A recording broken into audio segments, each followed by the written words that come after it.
Most heartfelt greetings and salutations, ladies and gentlethems. I eagerly welcome you back to Sturgeon's most premier station, Dusklight Radio, hosted by yours truly, the debonair, devilishly devious, and demonstrably dastardly Everett J. Blackwell.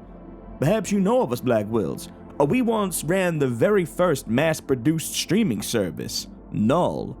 Now, Null was an interesting application. It allowed users to join up and choose their void of choice. Maybe they felt like a pure abyss or a spicier void of despair. Either way, they picked their chosen brand of nothing and then stared into the sepulchre of absence, giving their hard-earned money away for a cause that allowed them to feel nothing. Our audience growth was nothing. Our reviews were no stars, just a void where stars once twinkled in the night sky, their brilliant luminescence now nothing more than an echo, a last gasp of conciliatory exuberance before succumbing to the inevitable silence that awaits us all. Null will take us all in the end. That was our slogan. We did not get any angel investors. Anyway, I'm Dusklight's main and most fabulous half-dead host. My job at this fine radio station is to bring you some of the most twisted, interesting, and downright bizarre tales that I and my wonderful many-legged runners collect from the far corners of Sturgeon and beyond. Some of them will make you laugh, some will make you cry, and some of you will want to show your appreciation by becoming a member or going to our currently now existing Patreon. That's right, dear listeners, we now have a Patreon. For the basic tier, all of you will get early access to our content, including next week's unique classic reading and Nightmare Detectives Episode 4. In addition, you can get shoutouts in our outros from yours truly, which you will hear later, and all Sturgeon-based stories and Nightmare Detectives content is available for download to higher tiers. We also uploaded our second ever Nightmare Detectives session, somehow in clean audio, alongside the other 5 episodes from the prologue. Now, those are a little rough around the edges, but since you asked, we provided. There will also be monthly live streams, polls for the future Sturgeon stories, and much, much more. There's something for everyone, but fear not. We'll still be keeping the content rolling on here, regardless. It's time for our next story for this evening. It comes to us from the beautifully bodacious and naturally nocturnal Nick Boddick, one of the most gifted writers in the horror scene today. His debut novel, Daughter's Drawings, is out right now, and it has endorsements from literary greats like John Langan, Laird Barron, and Matt Bartlett. Here's a little sample of the description on the Amazon page, which will be linked below. All they took was our daughter's most prized possession, a folder full of her artwork. We didn't know what to think when Katie's work started coming back to us, one slightly amended piece of art at a time. But when this connoisseur of our 6-year-old daughter's creations began bringing the subjects of her drawings to life in twisted, disturbing ways, we knew that we were dealing with a danger worse than any of us could have ever imagined. Based on the viral short story of the same name, Daughter's Drawings is the tale of a strange stalker's obsession and the horror of stolen innocence, a relentless onslaught of anxiety that dissects every parent's worst nightmare and confronts readers with the question, how far would you go to protect the people you love? See why authors like John Langan, author of Corpse Mouth and other autobiographies, are calling Daughter's Drawings an 8-cylinder, 400 HP, high-octane thriller whose engine is already rumbling on page 1. Felix Blackwell, author of Stolen Tongues, calls it surreal, methodical, and tormenting. And the wonderful C.B. Jones, author of The Rules of the Road, calls it a terrifying journey of paranoia. Nick Boddick's Daughter's Drawings keeps me up late into the night, dreading what I could find when I turned the page. We at Dusklight are proud to sponsor someone as talented as Nick Boddick, and we hope after hearing his tale and interview, you will be a fan as well. An Interview is a fascinating Lovecraftian tale with a modern twist, though if one of the individuals sounds like me, I assure you it's a coincidence. But you should heed his words regardless, dear listener. And if you love Nick's story, you can pre-order his novel in the description below, follow him on Twitter and his author page, all available in the description. Nick is a truly remarkable writer and most definitely one to watch on your respective radar. Seriously, keep an eye on him. He's hungry, and soon he will shed his skin and begin to look for you. Not by sight, not by sound, not by smell, by something more corporeal. The way your soul glistens in the limelight, he will look for the most unique one and hone in on it, like a jumping spider preparing its great leap towards nourishment. Special thanks must be given first to Mandemo for rendering yours truly in the beauteous image you see when you look at our page. And lastly, our music is provided with permission by Cryo Chamber, Envato Elements, and the wonderful sponsor of Dusklight Radio, the Dark Somnium, with gracious thanks. Your voice for this tale is our jubilant janitor TJ Lee. All hail his janitorial wisdom. And if you enjoy these intros and want to see more, please ensure you've got notifications on and leave a comment for every video you encounter. And maybe tell a new listener why the intros are so gosh dang important, because you get to hear the lovely sultry sounds of Everett J. Blackwell. With that, the sun has set and dusk has crawled into the studio once more. Whether you're working, prepping to sleep, or evading the formless void that will one day consume us all, Blackwell is here to soothe your ears and captivate your soul. Now, close your eyes and take a deep breath. The scene has been set and the light is on. It's time to walk towards it. I feel the lick of incomparable humidity about my arms and legs as my escorts opened the door to the car. I felt a guiding hand on each of my shoulders as they helped me from the vehicle, and finally, after what I estimated to be 11 hours of getting all too familiar with the warmth of my stale breath, the hood was removed. The staging area was sparse, made more so by the vastness of that which surrounded it. The car was parked along the edge of an expanse of trees, and before me lay 200 yards of grass as high as my knees, save for a small area directly in front of me, which was cut low to the ground. Surrounding the entire scene was an abundance of trees, and those at the far end of the field stood in front of perhaps the largest moon I'd ever witnessed. Its illumination could have brightened the entire field were it not for the clouds drifting across the sky with purpose, rolling over themselves to a soundtrack of the grumbled threats of an impending storm. On the freshly mowed circle in front of me sat 2 metal folding chairs across from one another, and 2 floodlights beyond each chair along the perimeter of the circle bathed the area in a pale yellow glow. Off to my left, standing at the tree line inches beyond the light's reach, 4 figures stood in hooded robes, their faces lost in shadow. My attention was pulled back to the matter at hand when my bag was placed at my feet by the driver of the decade-old, rusted SUV I was delivered in. The driver was a tall, middle-aged man whose leathery skin revealed a life spent under the sun. I had correctly guessed he was my ride as I exited the airport. Something about his stoic demeanor, the blank look on his face, his distant gaze, all told me that he was my chauffeur. I had offered him a greeting, and in reply, the driver handed me the black hood, deposited my bag in the trunk, and motioned for me to get in the back seat.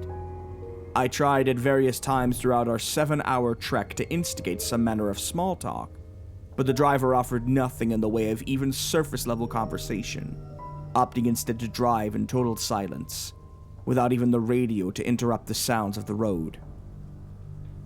With my bag at my feet, the driver turned and walked into the trees. I stood awkwardly for a moment, shooting the occasional glance at the figures standing at the tree line, unsure of if I wanted even them to move, to do something, anything, or stay exactly where they were. Before long, and from somewhere I hadn't seen them emerge, a man and woman appeared. The man's face bore the same absent expression as the driver's, though he appeared several years younger. His hair was cut close to his scalp, and a thin scar ran from the middle of his forehead to his widow's peak. The woman had decidedly more life in her eyes, though she appeared to look not so much at me as through me. Like her companion, she appeared dirty, as though she hadn't seen a shower in much too long. But I got the impression that under different circumstances, she might be rather comely. Both of them wore robes which, as near as I could tell, were not dissimilar from the ones donned by the figures at the tree line, made from some indefinable dark brown fabric. Hi there, I said, the words seeming immediately inadequate. You may set up your things now, the woman replied. The man beside her stood with statuesque stillness, his eyes fixed on the trees in the distance behind me. I became aware of the increasing speed of the wind, the already heavy, damp air becoming more oppressive by the minute, carrying with it the aroma of an impending storm. I glanced back at the staging area, then absent-mindedly back at the figures at the tree line before returning to the conversation. Is there anywhere else we can do this? I'm pretty sure it's gonna rain. The woman's lips curled with a smile that was both pleasant and unsettling. He wants you to see. My brow furrowed. I'm sorry? You will not be interrupted by the rain, she said. If you say so, I said, at first not wanting to press the situation, then thinking more practically. I just don't want my equipment to get damaged. You will not be interrupted by the rain, the man repeated. He spoke the words with a tone that insisted his certainty on the matter, though he never broke his gaze over my shoulder. The pair took several steps backwards and stopped to oversee my setup. I unzipped my equipment bag while my eyes made constant darts back to the tree line. Those four shadowy figures stood with indifference at my arrival. They faced the direction of the far end of the field, where the clouds continued to grow darker and more violent. I positioned my tripods and fastened cameras to them, secured the tripods as best I could, digging their legs into the ground to battle the increasingly furious wind. Once I was finished, I looked over my shoulder and found that the robed figures had advanced several steps forward. They stood in their new position in that same eerie stillness, and I felt a pang in the pit of my stomach as I realized that unlike the rustling and swaying foliage all around us, their robes were unaffected by the continuous gales. Rather than billowing in the breeze, the fabric hung limply at the ground, and the juxtaposition stirred within me an uncertain dread. After I attached my lapel microphone and put the earpiece in, I turned to ask where the interviewee was. But to my surprise and discomfort, I found him standing not 4 feet from me, the man and woman just beyond him. He was pale, his complexion contrasting the setting which I had been led to believe was his home. His skin appeared damp, more so than I might have expected it would be in the humidity, his shoulder-length gray-brown hair clinging to his neck. His clothing was what perturbed me most, in spite or perhaps because of its normalcy. I had expected something akin to a more luxurious robe than those I'd already seen, some kind of garb that designated his position as the leader of these people. But instead, he wore a sky-blue button-down shirt tucked into a pair of khaki shorts with slip-on loafers at his feet. But still, there was something about him, some ineffable quality of his person which immediately informed me of his status as the leader I was there to meet. Good evening, he said, his voice possessing an oddly alluring timbre. He outstretched his arm and I took his hand, giving it a series of light shakes. Evening, I said. So I asked your people if there was somewhere else we could do the interview since, I motioned to the sky, dark and angry, bulbous ashen clouds rolling across the purpling scape above. We will not be interrupted by the rain, the leader said, flashing me a smile full of crooked but remarkably white teeth as he brushed past me and gestured to the chairs. In which seat would you like me, dear interviewer? I was momentarily and inexplicably stilled by this man and his indescribable charisma, his lackadaisical attitude towards this entire situation, his absolute certainty that he was in complete control. And though I could only ponder it for a moment, I was hard-pressed to provide myself with a refutation of that idea. There, if you'd like to have a seat there, I said, motioning to the chair with its back to the direction in which those 4 figures still stood with their eerie stillness, only maybe a bit further out from the tree line. Of course, the leader said, and held out his hand. I stood confused for a moment, and then scrambled to hand him the other microphone, which he clipped to his collar, and then calmly walked to his seat, turned around, and sat. As the wind came in gusts and the clouds overhead and off to my right swirled, I sat in the chair opposite the leader and took out my phone. Are you ready? I asked. For the duration of our discussion, you must keep your focus on me. Do you understand? The leader asked, ignoring my question. It was a strange demand. Of course my focus would be on him. Why else was I there? And as if he were listening to my thoughts, he said, What I mean is that you mustn't allow your eyes to wander. There is important work being done here, and you aren't equipped to lay eyes upon that which is to come. I peered at him with an expression that felt somewhere between confused and accusatory. Not equipped? And what would I need to be deemed equipped? The leader's eyes hardened for a moment, and there was an iciness in his gaze that lasted all of an instant before his smile returned. Far more than I could hope to provide in our remaining time together, I assure you. It is for your own sake that I must insist. I tried to dissect what exactly our dialogue was tiptoeing around. There was very obviously some subject on the figurative periphery which would, apparently, become visible on the literal periphery during our discussion. And while I yearned to balk at his order to keep my eyes on him the entire time, a part of me, deep down but more vocal than any other part of me, insisted I concede. All right. Do you have any questions for me before we get started? The leader answered without speaking or moving, just sitting there with his hypocritical smile that somehow told me what I needed to know. I'm going to start the recording now, I said. I fidgeted with my phone, making sure the cameras were in operating order. Can you say something, anything, so I can make sure the mic is picking you up? 1, 2, 3, 4, the leader said. Thank you. Testing, 1, 2, I said, and with everything confirmed, I began the backup recorder on my phone. 1 moment, the leader said, and looked at the man and woman. I watched as they each stepped over to a camera and checked the framing, making sure both were in close-up shots of my and the leader's faces, allowing little beyond our heads to be in frame. Satisfied with what the cameras would record, or perhaps satisfied with what they would not, the leader nodded to his subjects and returned his focus to me. As you were. And remember, eyes on me.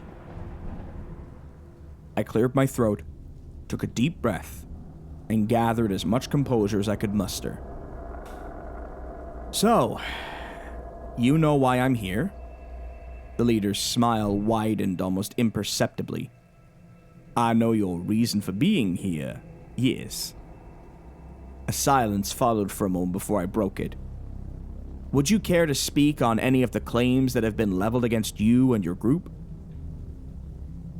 It seems that everyone has their opinions on what it is we do here.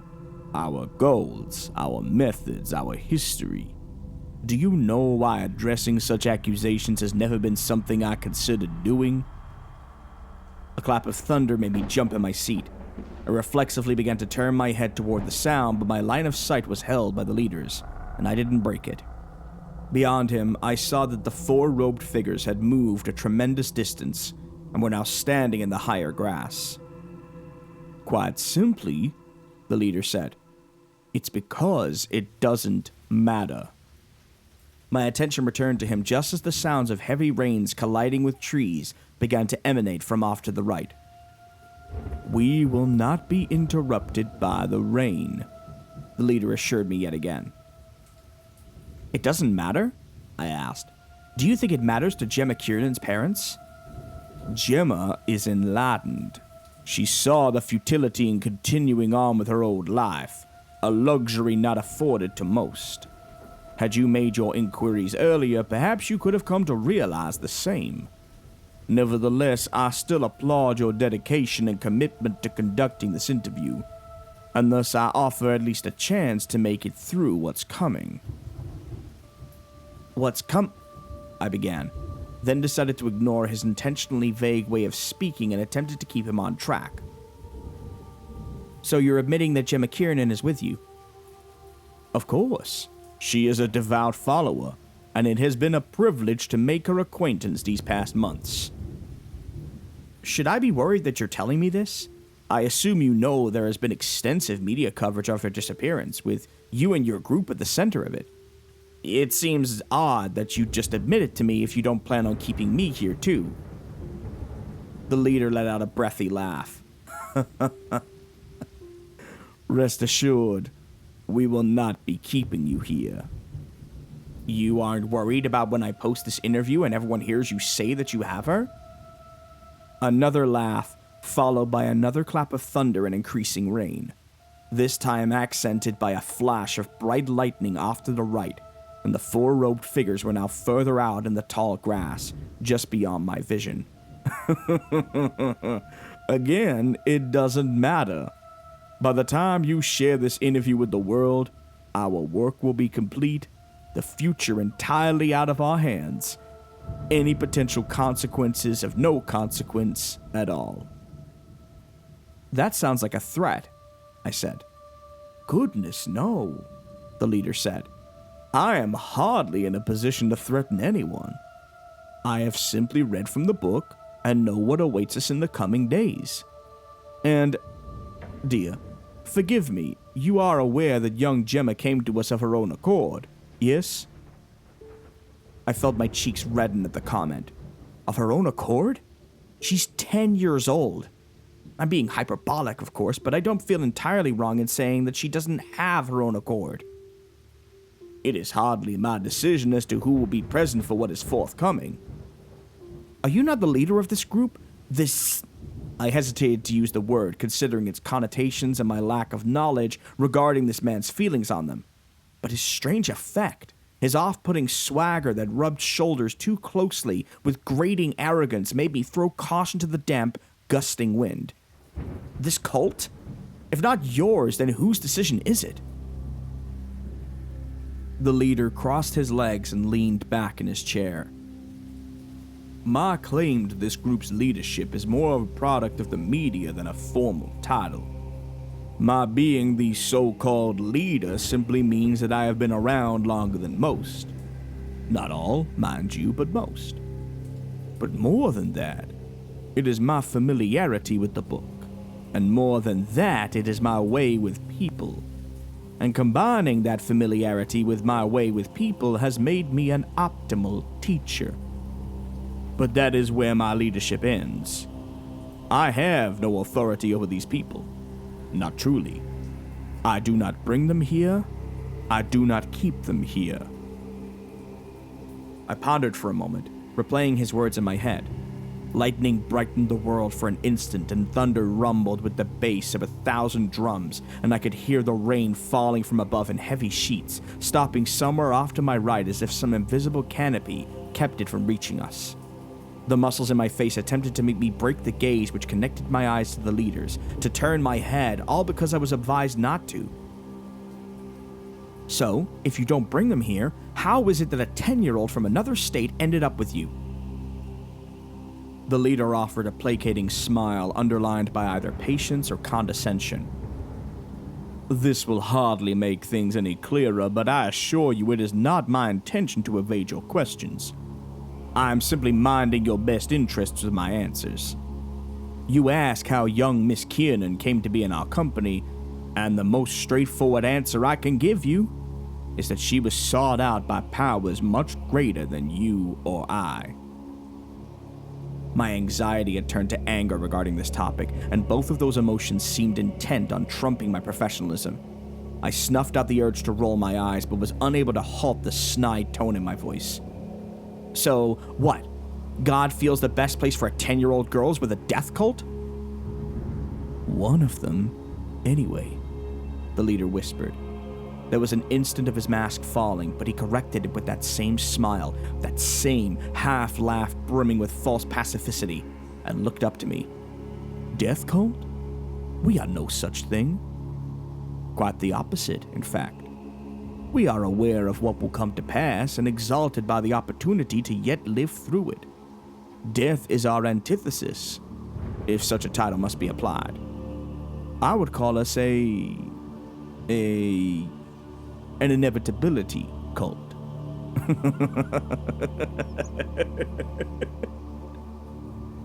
He laughed more this time, amused by his own joke. I sat with a straight face, trying to recall the questions I was meant to ask. The interview hadn't played out at all how I'd envisioned it.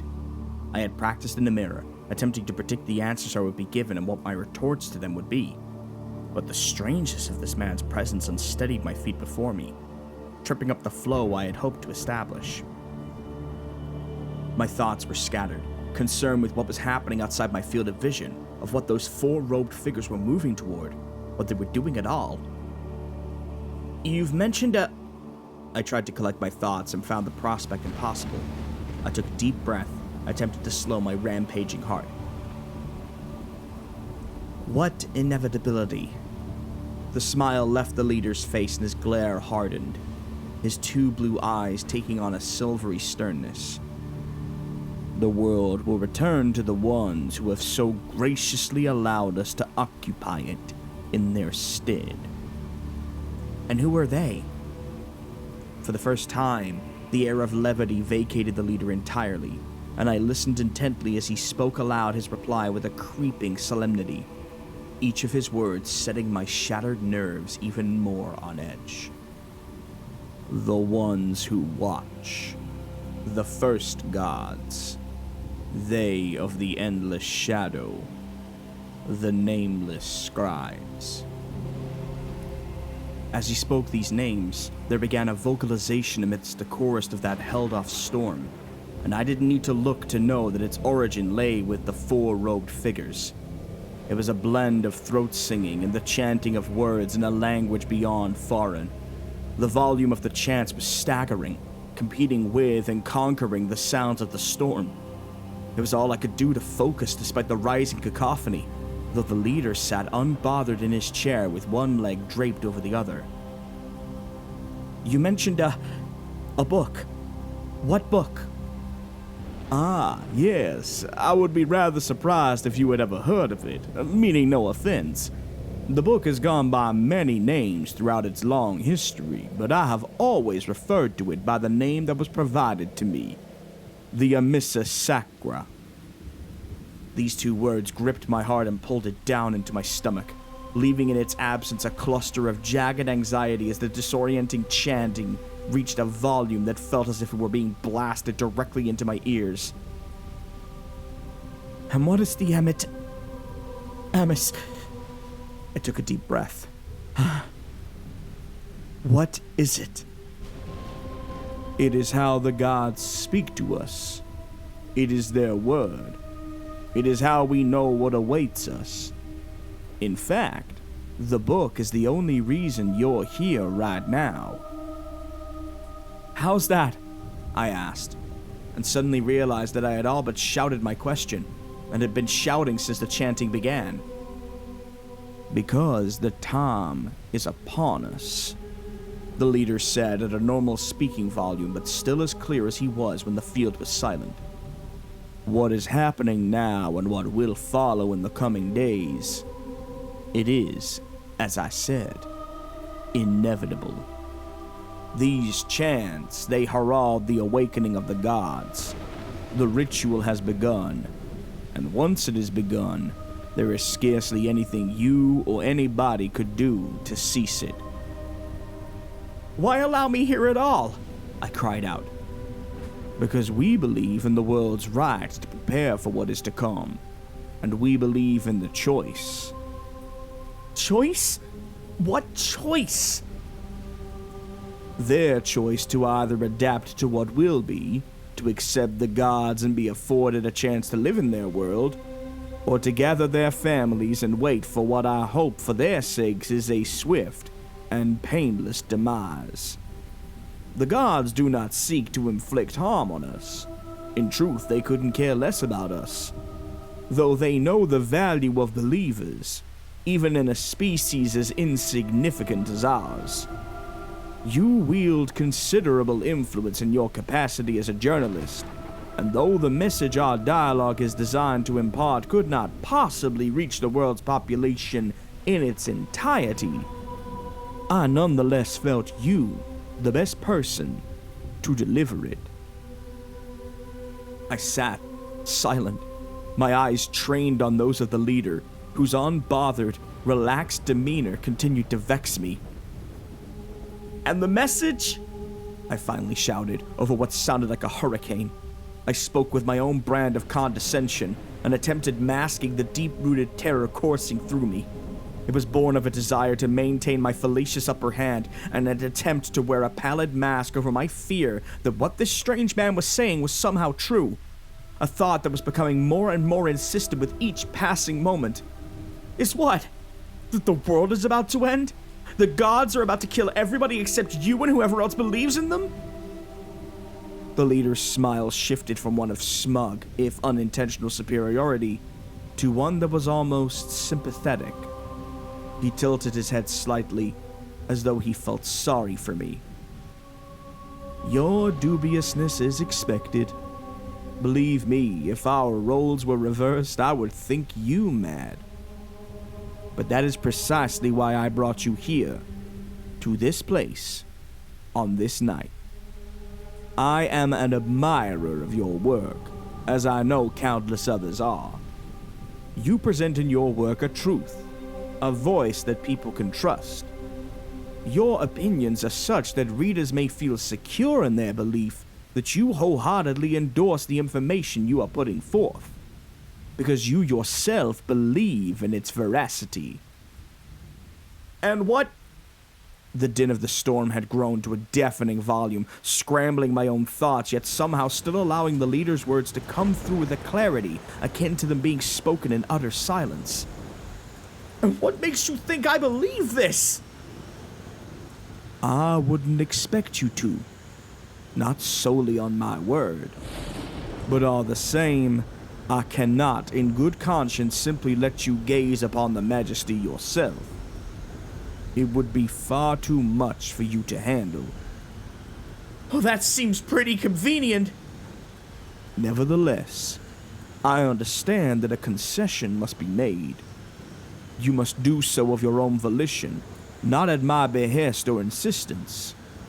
You must understand the risk that should we, you and I together, fail to be as safe as we can, you will likely go mad. I have seen it happen to men, respectfully, stronger and more mentally and emotionally sound than you.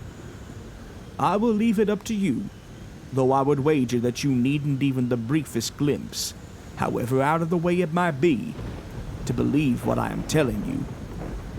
If I might be so bold, I think your doubt left you some time ago. I believe that you already believe." He wasn't wrong. There was something going on at the rightmost edge of my vision, within the confines of that perilous storm, a storm which sounded like the end of days themselves and which was being kept at bay by some unknown means. Perhaps I didn't believe in the business of gods. But even if all of that were nonsense, there was still something which at that moment I found unexplainable. And while I truly had no desire to confirm it for myself, the leader was not incorrect in his assessment that I held myself and my work to a standard of my belief in its truthfulness. And I felt obligated to do what I must to verify it, insofar as it was safe for me to do so. I believed the leader's warning, believed that if I were to look upon whatever was happening out in that field with an unobstructed gaze, it would spell my doom. I didn't need to give the leader an answer. With his eyes still fixed on mine, he leaned forward, his stare hardened, the brilliant blue of his eyes becoming darker. He rose from his chair but refrained from standing upright to maintain the link between our eyes. "You keep looking right here," he said, bringing two outstretched fingers below his eyelids. I cannot stress enough the importance that you do not allow your eyes to wander.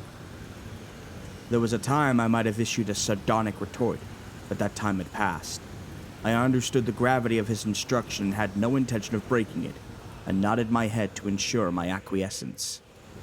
The leader took small, deliberate steps to my right, and with each footfall, more of the mystery in the field came into blurred, distorted view. Black clouds swirled above, and I could make out sheets of rain falling in horizontal slabs, working with the cruel wind to send the tall grass whipping about in every direction. I could just make out the point at which the rain inexplicably stopped, that unseen wall which landed somewhere between real and imagined. With another step by the leader, I was suddenly able to make out darker shapes which I presumed were the robed figures. The blurry visages had their arms outstretched as they stood abreast, their hypnotic, deafening voices carrying on the wind. Thunder rumbled, and I could feel my bones rattle in reply. Lightning struck, illuminating the entire area, a spotlight which lasted all of 3 seconds and revealed in it a thing taking its form somewhere within the expanse of trees. I saw it between the borders of my sight and the edge of the leader's gray-brown hair. A mass of some terrible shape and incredible scale. Despite the humidity, which had weighed down on me since my arrival, I felt a chill circulate through my blood. A coating of frost lay over my bones. I would come to realize that for some indeterminate amount of time, I had been holding my breath, my brain unable to perform the requisite actions as it attempted to make sense of this behemoth which so towered over the tops of the trees that it blocked out the moon. It sported no true shape, but rather appeared as a vaguely cylindrical mass with hundreds of outstretched tendrils sprouting from its ill-defined contour. Limbs which to my limited view seemed to be not unlike seaweed drifting lazily underwater.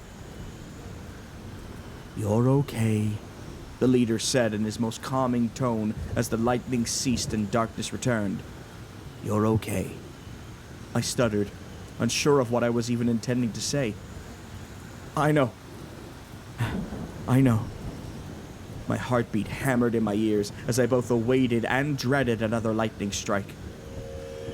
And as I peered into the leader's eyes, which exuded the feeling that he was as pleased as he was concerned, more lightning burst from the sky, casting the field in its bright, white glow. And the thing was still there.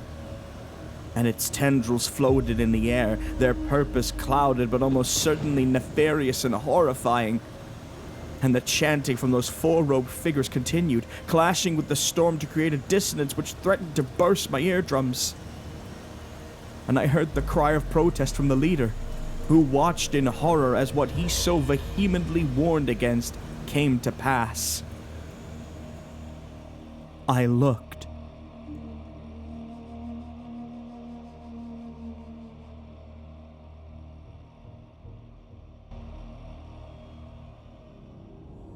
I awoke in my apartment, all my equipment packed and waiting on my couch. Burdened by the horrors of what I had foolishly laid my eyes upon, I still felt the need to inform the world of what was coming. I knew that I would be declared a fool, that I would be accused of attempting to facilitate a hoax to boost my apparently dwindling viewership. But the leader had insisted the world should be prepared, and he wished for them to be spared the madness which I can feel burrowing into my psyche at this very moment. I posted the unedited videos of our conversation alongside a cobbled-together article which amounted to little more than a plea from me to the world, urging, begging them to spend these final days with their loved ones. I can only hope that someone, anyone, accepts my pleas as truthful, that they saw the interview and recognized the very real terror on my face. As for the rest, it is at this moment that I know that they are regretting disregarding my message. For the skies have darkened and begun to weep and growl and blow forth their angry winds, and those guttural chants have begun permeating the air all over the world. The gods have awakened, and now all that is left is for me to hope that there is a place for me in the forthcoming world, amongst the monsters who have come to proclaim their home.